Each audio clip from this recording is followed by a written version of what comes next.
ফের বজ্রপাতে তুফানগঞ্জে গুরুতর আহত একজন মহিলা, চিকিৎসাধীন তুফানগঞ্জ হাসপাতালে। আহত ওই মহিলার নাম কণিকা বর্মন। ঘটনাটি দেওচড়াই গ্রাম পঞ্চায়েতের সন্তোষপুর এলাকার।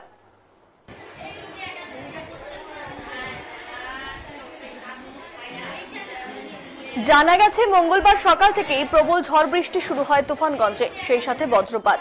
পরিবারের তরফ থেকে জানা যায়, ওই মহিলা ঘরের বারান্দায় বসেছিলেন, সেই সময় বাজ পড়ে। তিনি বেশ কিছুটা দূরে ছিটকে পড়ে যান এবং জ্ঞান হারিয়ে ফেলেন। বাড়ির অন্যান্য সদস্যরা তাকে উদ্ধার করে নিয়ে আসে তুফানগঞ্জ হাসপাতালে। বর্তমানে চিকিৎসাধীন অবস্থায় রয়েছেন, তবে প্রয়োজনে তাকে জেলা হাসপাতালে স্থানান্তরিত করা হতে পারে বলে সূত্রের খবর।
মানে যে সকালবেলা বারান্দায় বসেছিল, ওই সময় বাস পড়ে।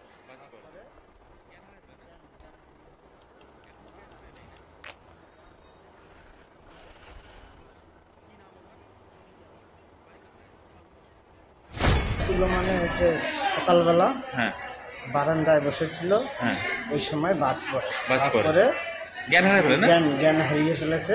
এখনো জ্ঞান ফেরে নাই? না, এখনো জ্ঞান ফেরে নাই। আমরা হাসপাতালে নিয়ে এসেছি। কি নাম ওনার? কণিকা বর্মন। বাড়ি কোথায়? সন্তোষপুর।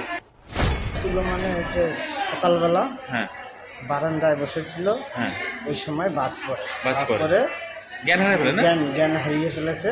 এখনো জ্ঞান ফেরে নাই? না, এখনো জ্ঞান ফেরে নাই। আমরা হাসপাতালে নিয়ে এসেছি। কি নাম ওনার? কণিকা বর্মন। বাড়ি কোথায়? সন্তোষপুর। মানে যে সকালবেলা বারান্দায় বসেছিল,